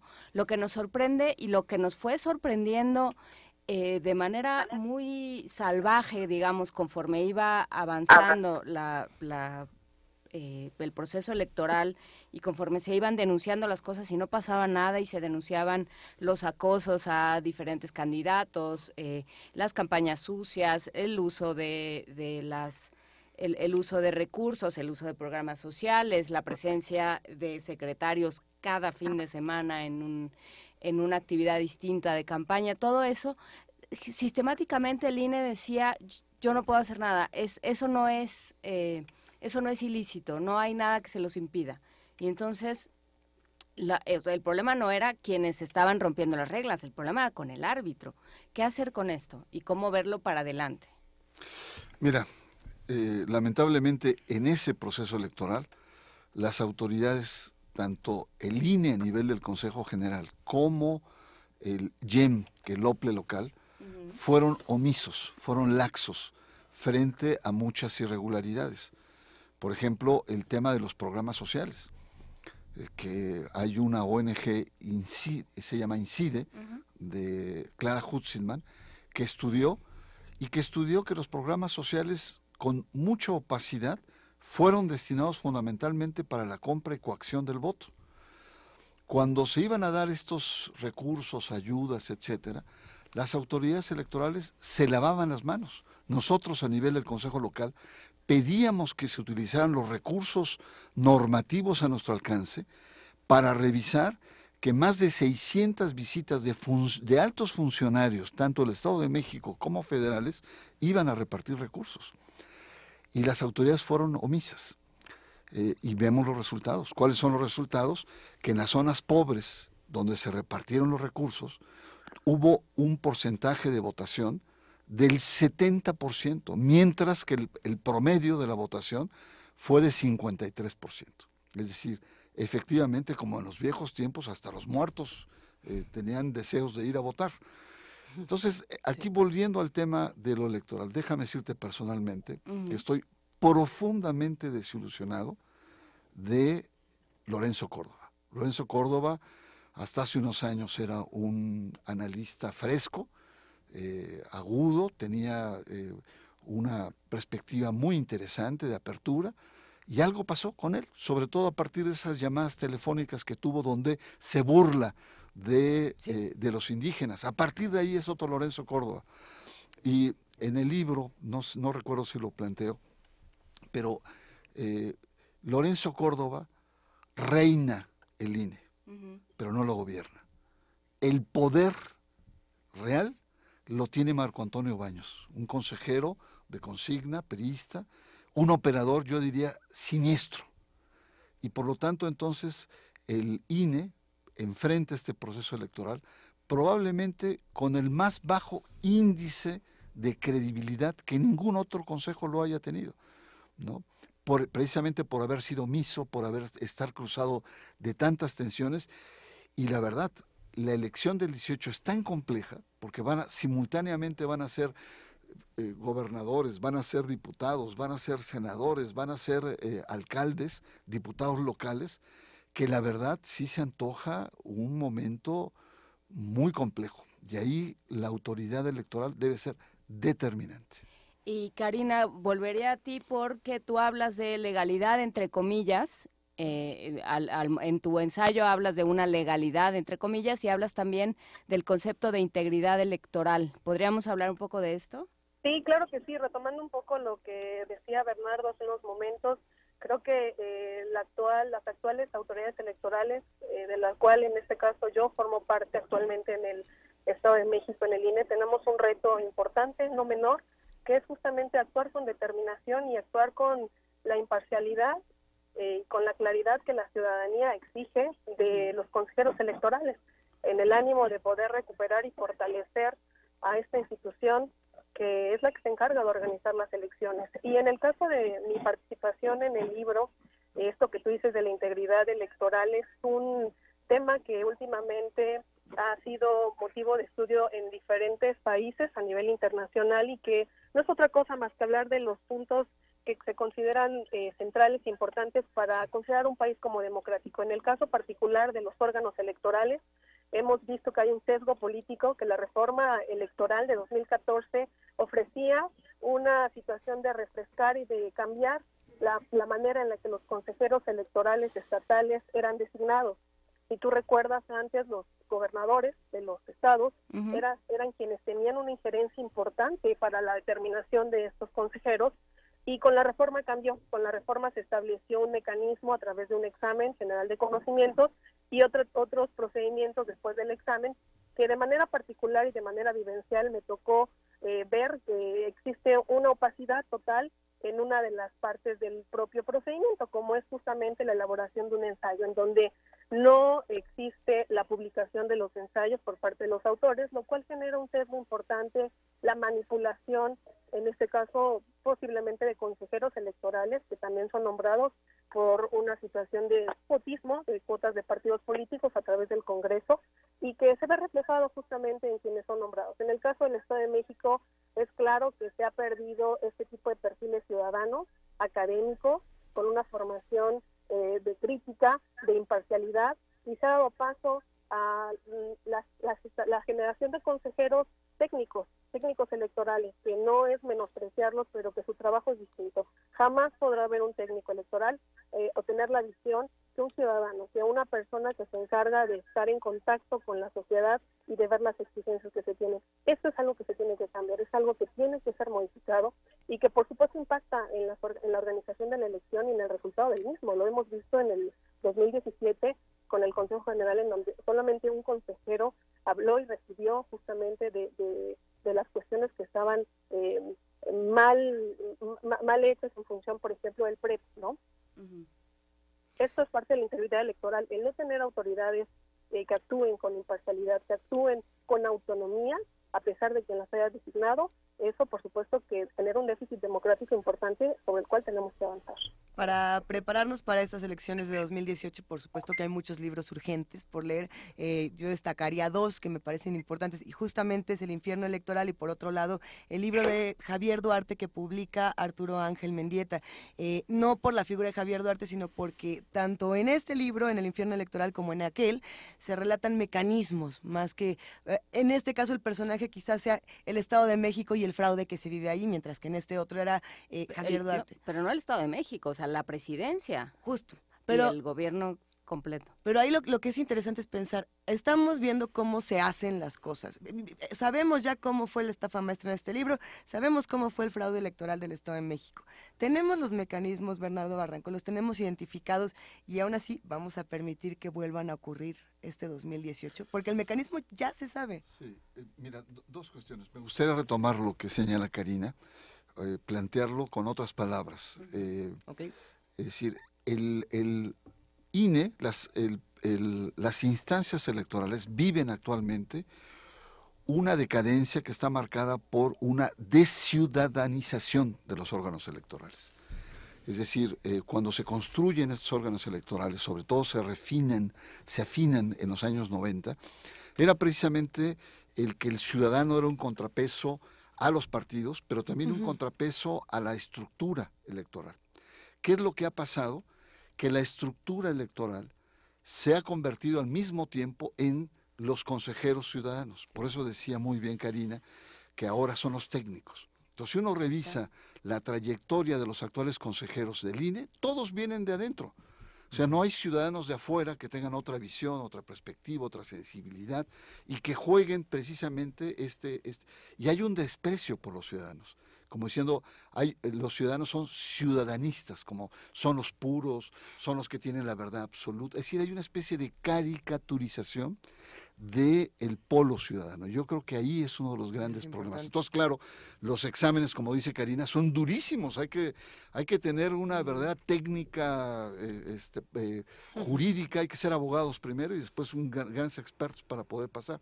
Ahí estamos mal. Ahora, volviendo a la otra cuestión. La otra cuestión, el libro es una advertencia. Es una advertencia, yo diría, dramática. Como bien se ha señalado aquí en esta mesa, no hay nada nuevo. Estamos hablando de fraudes viejos y nuevos. El llamado es que el mismo grupo que operó la elección del Estado de México es la que está operando la elección actual. Ahí está. Entonces, hay ciertas inercias que están ahí. Ahora, felizmente, México país no es lo mismo que Estado de México, ¿no? El Estado de México está totalmente, digamos, tamizado por el poder de 90 años. Pero si probamos un mecanismo en un estado, podemos probarlo en un país. No, y además hay signos de que hay estos reflejos. Por ejemplo, el mismo MIT al final de su precampaña en el Estado de México lo dijo: me voy a inspirar en el triunfo mexiquense. Es una declaración verdaderamente desafortunada pero reveladora por otro. Lo mismo Eduardo Sánchez, vocero de la presidencia, dijo: los programas sociales no se van a detener. O sea, al gobierno le entra ansia por apoyar a los pobres y a los vulnerables. No se van a detener porque esos programas están muy blindados electoralmente. Sí, como no, lo mismo decían en el Estado de México.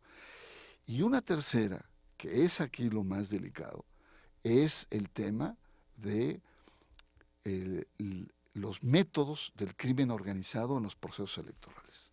En el Estado de México hubo un conjunto de aberraciones. Al final, cuando incluso Delfina en las encuestas iba ligeramente arriba. Entonces, hubo toda una campaña de intimidación, cabezas de cerdo. El tema de las cabezas de cerdo. Pero muchos otros, llamadas telefónicas, levantones, falsos citatorios de la FEPADE, cartelones diciendo qué hacer en caso de balacera, etcétera. El famoso mensaje de WhatsApp que estuvo circulando todo el día. Llamadas nocturnas. Bueno, todo eso en uno de los ensayos se dice claramente que eso generó miedo e incidió. No se dio en todo el estado, se dio en aquellos municipios y distritos electorales donde la oposición era fuerte. Y sí incidió. veamos lo que está pasando hoy a nivel nacional. ¿Cuántos asesinatos 30 de actores? De 30 en los últimos meses. Pero si nos vamos más atrás, estamos hablando de cerca de 100 asesinatos. Desde el 11 de diciembre. Entonces, ¿qué significa? Que el crimen organizado está actuando en el proceso electoral y que en determinado momento sí puede haber una. Entonces, muchos, yo he visto programas de televisión, etcétera, dan prácticamente por muerto a Mitt. Y yo digo, no, aunque esté en un tercer y lejano tercer lugar, el sistema tiene muchos recursos. Ojo, cuando se dio la elección del Estado de México, Josefina Vázquez Mota iba arriba y de lejos, y terminó en cuarto lugar. Entonces, ¿qué es lo que tenemos que hacer? Estar muy atentos como sociedad civil, los analistas, los medios de comunicación, porque el problema es que muchas veces nos dejamos llevar por lo atractivo de las campañas, ¿no? ¿Qué significa? Pues que un grupo político fue a la ONU a hablar sobre peculado de uno de los candidatos, que ya se soltó el tigre, ¿no? Y que a ver quién lo agarra. Es decir, nos metemos en una lógica cuando la verdadera elección está abajo en los tejidos sociales, en los municipios, ¿no? En la parte donde la ciudadanía, y en los sectores más populosos, ya se está operando el proceso electoral. Y nosotros seguimos pues debatiendo si va a haber debate o no entre campañas, si el IFE está facultado, si es Ministerio Público o no es Ministerio Público, si el tribunal contradice. Es decir, estamos atrapados mediáticamente en un conjunto que vende, digamos, en la venta de la nota electoral. Pero nos estamos distrayendo de realmente la operación electoral que se está dando en el tejido social. Y yo creo, el libro lo que dice es, ojo, ahí se está gestando la elección. Empezábamos el programa de hoy hablando del trabajo de Cambridge Analytica, de este grupo de recuperación, de minería de datos, de recuperación de datos y de venta de información. Y lo que decían ellos, liderados por Steve Bannon y por varios criaturas semejantes, es no te fijes en los hechos, fíjate en los miedos. Es una elección, la del Estado de México, y lo está haciendo de alguna forma el proceso electoral hacia 2018, o bueno, de 2018, centrado en los miedos, centrado en, por un lado, ciertas ideas de pragmatismo, Maquiavelo, es lo que tenemos que hacer, hagámonos del poder a toda costa y ya luego vemos, ¿no? De uno y otro lado. Y también en los miedos. ¿Qué hacemos? ¿Qué tendría que hacer un organismo electoral, Karina Viquera, con estos temas? Pues tendría que estar primero atento y después, obviamente, actuar con los recursos jurídicos que tiene el órgano electoral para poder frenar este tipo de situaciones. El asunto de los programas sociales, sin duda, es una situación que pues se está operando. Tenemos una quinta parte del presupuesto federal que va a ser destinado, que ya está destinado a la operación de estos programas sociales, y el problema de los mismos es que tienen una gran opacidad, no tienen reglas claras, y por supuesto que están destinados a sectores muy vulnerables, en donde, hablando del miedo que refieres, pues por supuesto que causa miedo a las personas vulnerables, a estas personas con ciertas discapacidades, con extrema pobreza, con adultos mayores, madres trabajadoras, el perder una cantidad de dinero que les es entregada a través de algo que ahora se ha denominado como los brokers electorales, que son estas personas que se encargan justamente de levantar un censo, de pedirles sus nombres, pero además de solicitarles que voten por un partido determinado, en función de generar miedo y decir que si no votan por ese partido, pues perderán ese recurso, esa parte económica. Los órganos electorales tienen que actuar conforme a lo que estipula la norma, sin miedo, con total apego a la misma, pero sin miedo. Sin miedo, pero no es tan sencillo en un momento, o sea, ¿se puede hablar de democracia en una desigualdad tan terrible como la que vivimos? O sea, con una cantidad tan grande de población vulnerable, Bernardo Barranco. Mira, tenemos un conjunto de normas que si realmente fueran aplicadas, podríamos estar gozando de una situación o una alternativa mucho más abierta y mucho más democrática. El problema es que para que funcione una democracia requieres ante todo líderes democráticos, y no tenemos líderes democráticos.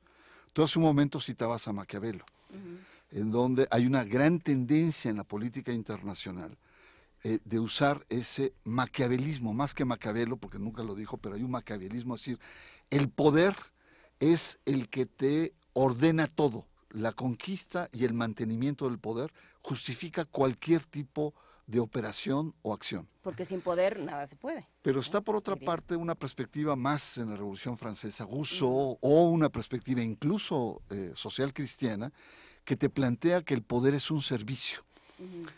Y por lo tanto, lo que estamos viviendo en México es una gran ruptura entre ética y política, entre el poder y los valores, entre la práctica de la acción política, que cada vez es más pragmática, y la moral. No tanto en la línea de Andrés Manuel López Obrador de una constitución moral que inspirada en la religión, no. Estamos hablando que la calidad de la democracia depende de la calidad de los conductores y operadores de la democracia. Pero si tienes, incluso los candidatos independientes hacen trampa, pues, ¿qué te puedes esperar del conjunto? Es decir, estamos frente a un problema de corrupción electoral, de corrupción política electoral. No tenemos una clase política a la altura de las exigencias que plantea el país. Y bueno, yo creo que el tema es un tema mucho más de fondo que se toca en el libro, ¿no? A ver, son muchos los Nada más comentarios. hay que decir que ya llegó Karina Viquera y que entonces nos despedimos de ella por teléfono y en cualquier momento irrumpe en esta cabina. Ahorita llega para Pobre, no, el Sí. tráfico estaba durísimo, el segundo piso. Leyendo los comentarios en redes sociales, lo que más me impresiona es que más de uno, más de dos, más de tres, todos dicen, bueno, a ver, no confiamos en la FEPADE, no confiamos en el INE, no confiamos en Lorenzo Córdoba, no le creemos a ninguna de estas instituciones y no va a haber manera, casi, de que nos vuelvan a caer bien.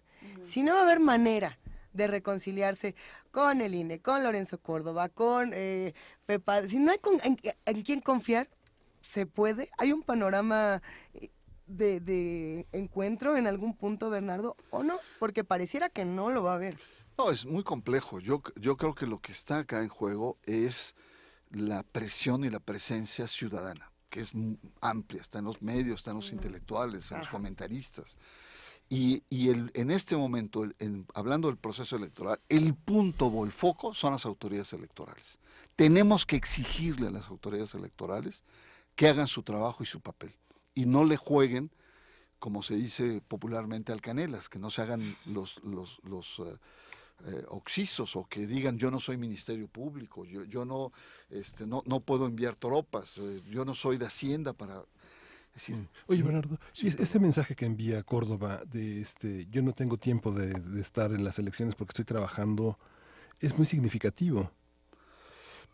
Pues sí. ¿O no? No, y además son muy contradictorios. Ellos dicen, estamos listos para el proceso electoral, va a salir muy bien, estamos. Y en otros momentos te dicen, pues si los gobiernos no actúan y no interfieren, todo se puede echar a perder. Es decir, te envían como dobles mensajes. Y lo que sí me preocupa mucho es lo que decía Karina, es decir, que hay una especie de consejeros de consigna, que sabes a qué partido pertenecen. En el caso del Consejo General, la mayor parte son priistas. Hay que decirlo con sus palabras, aunque duela o sea duro. Por lo tanto, son consejeros que llamo consejeros de consigna. Es decir, tú sabes lo que van a decir, tú sabes lo que van a argumentar y tú sabes por quién y cómo van a votar. Por lo tanto, el INE tiene que repensarse, no con nuevas reformas, aplicar lo que existe. Son ciudadanos los que tienen que estar, ¿no? Y en ese sentido, pues creo, programas como estos, que donde se pueden hablar con mucha libertad, ¿no?, son importantes. Karina Viquera, bienvenida a esta cabina, muchísimas gracias. Con calma, Karina, por no haber pasa hecho nada. la travesía. Hola. Hasta acá. Respira Hola a profundo, todos. levanta los brazos y respira. Hola. Nos da mucho gusto que nos acompañes. Justamente estábamos reflexionando en la confianza que tienen los ciudadanos frente al INE, la FEPADE, Lorenzo Córdoba, todos estos personajes que justo contabas en redes sociales. Hay una indignación profunda.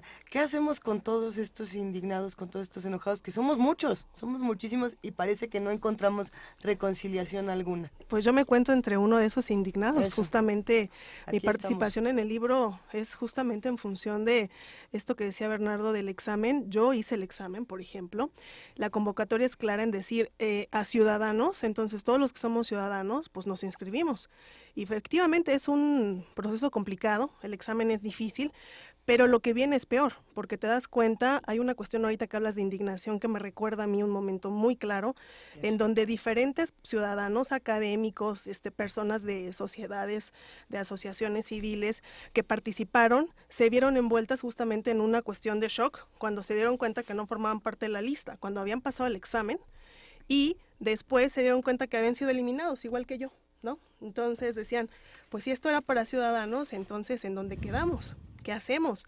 Y los rostros eran de molestia, de indignación, y yo creo que una parte fundamental y a lo que tenemos que sumarnos es justamente a demostrar la indignación que tenemos, a mostrarla de alguna manera. Pero ¿cómo? Porque hay una frase en tu introducción, o en tu ensayo introductorio, Bernardo, que dice: frente a imposiciones a rajatabla está en juego la paz y la estabilidad social del México contemporáneo.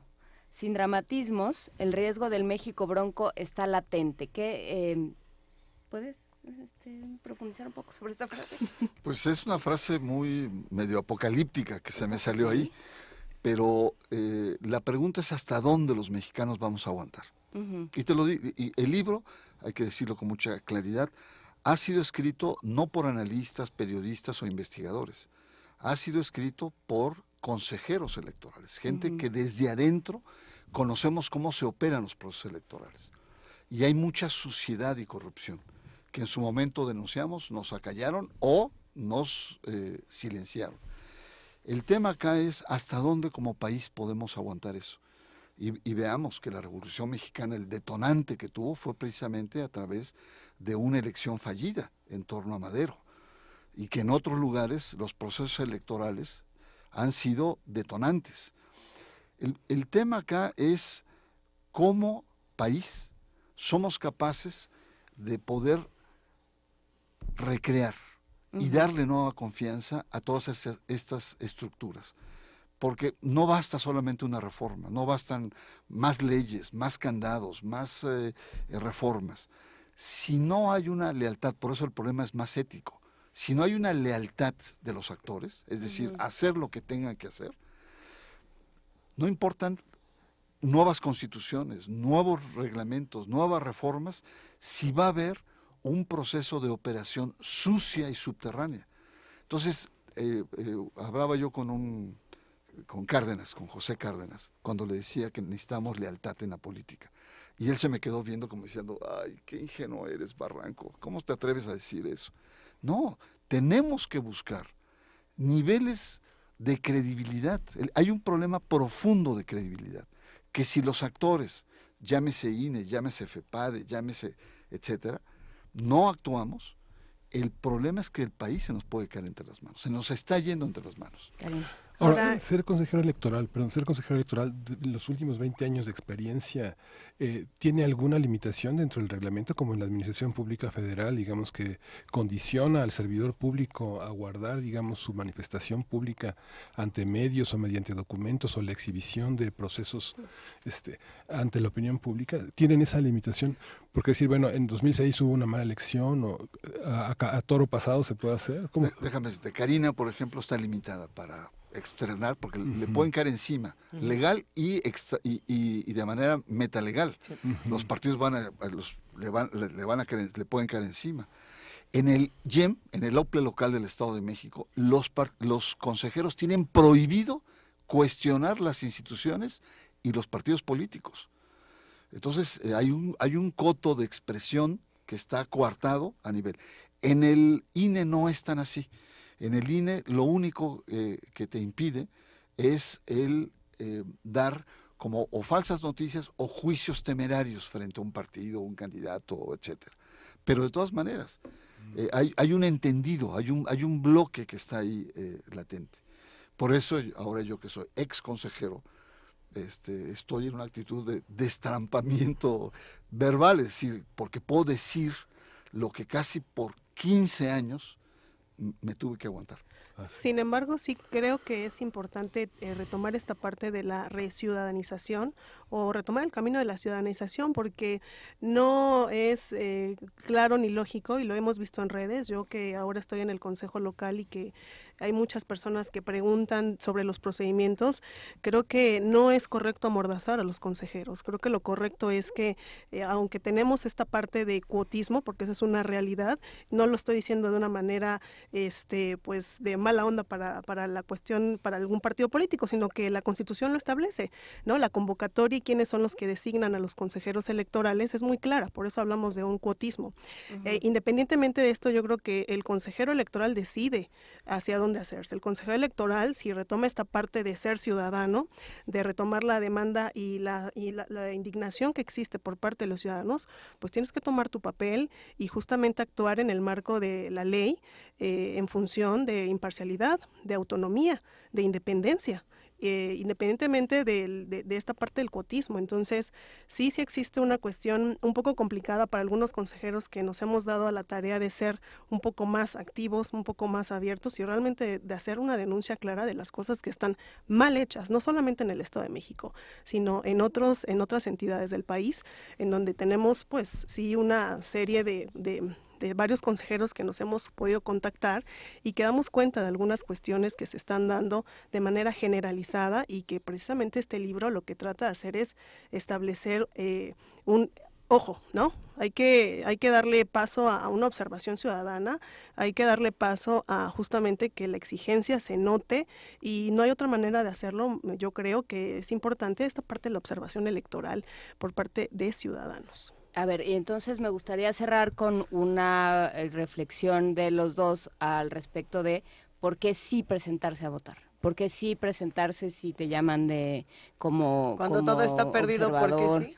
¿Por qué sí? O sea, esto, dado este escenario, ¿por qué sí ir a votar, Bernardo Barranco?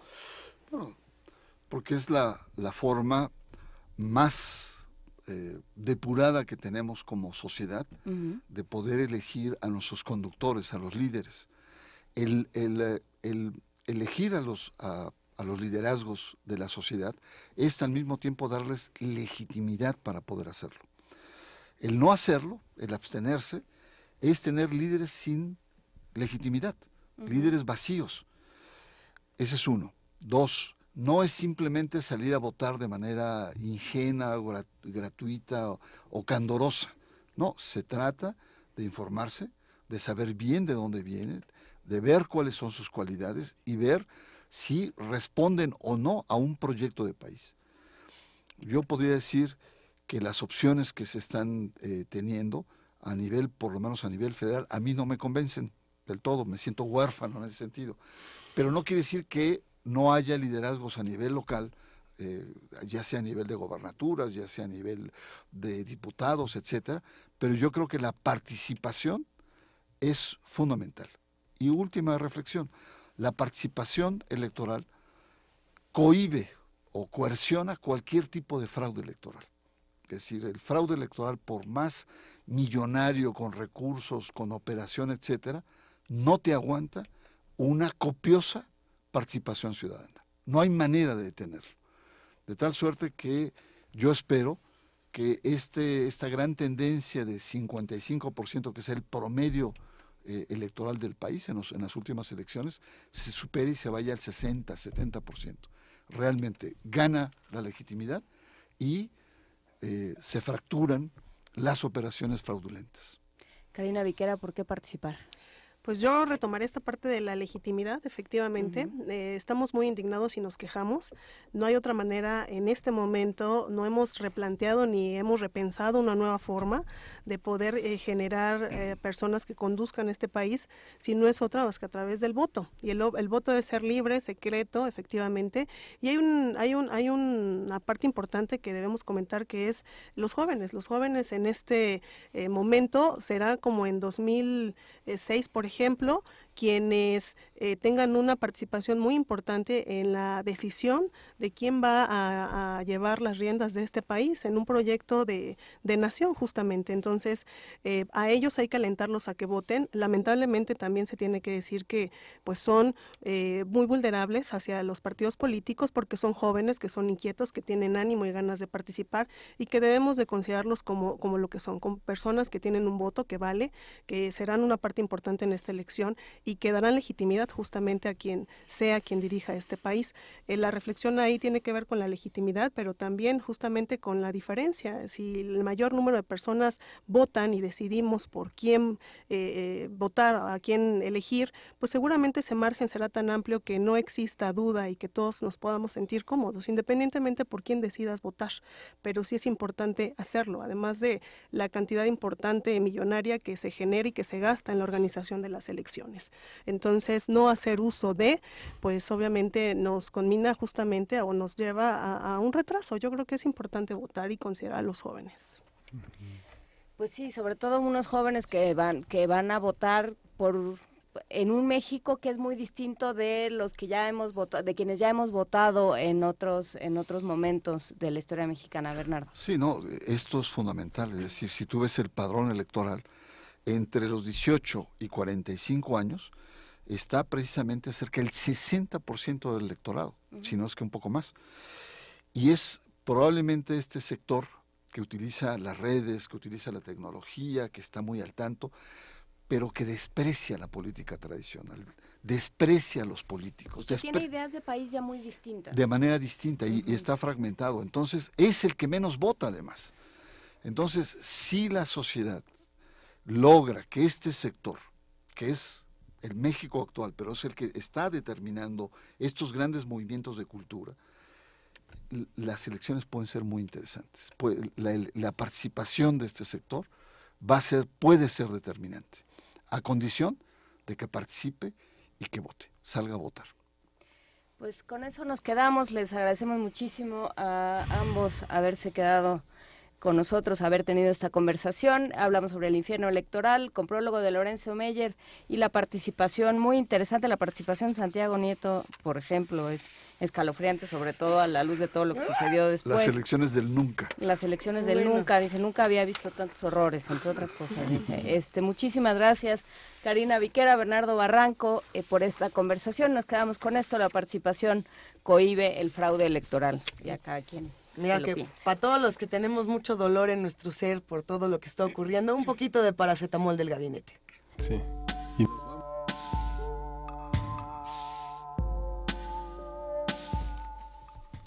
Y bueno, esto fue Primer Movimiento, nos despedimos, esto fue Primer Movimiento.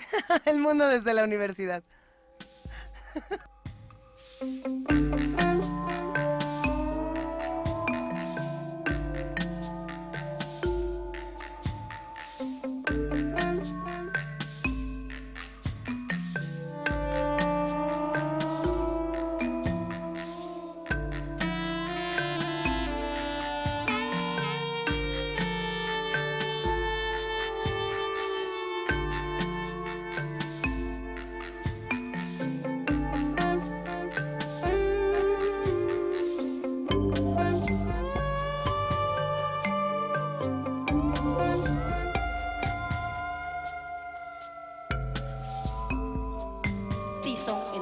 blancos que han construido.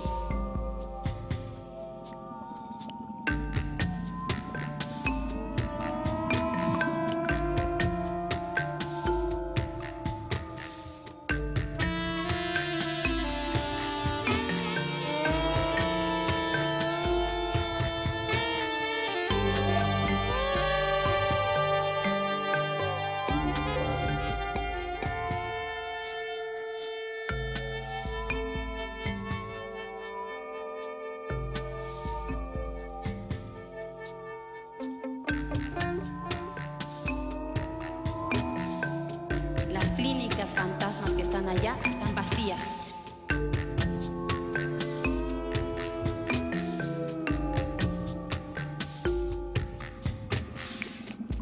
¿Será justo que estemos aguantando paracetamol para cáncer, para diarreas, para todo paracetamol?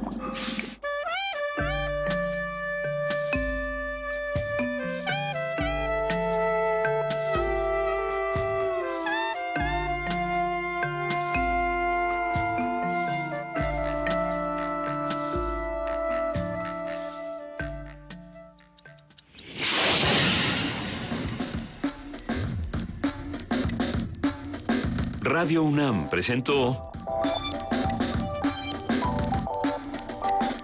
Primer Movimiento. El mundo desde la universidad.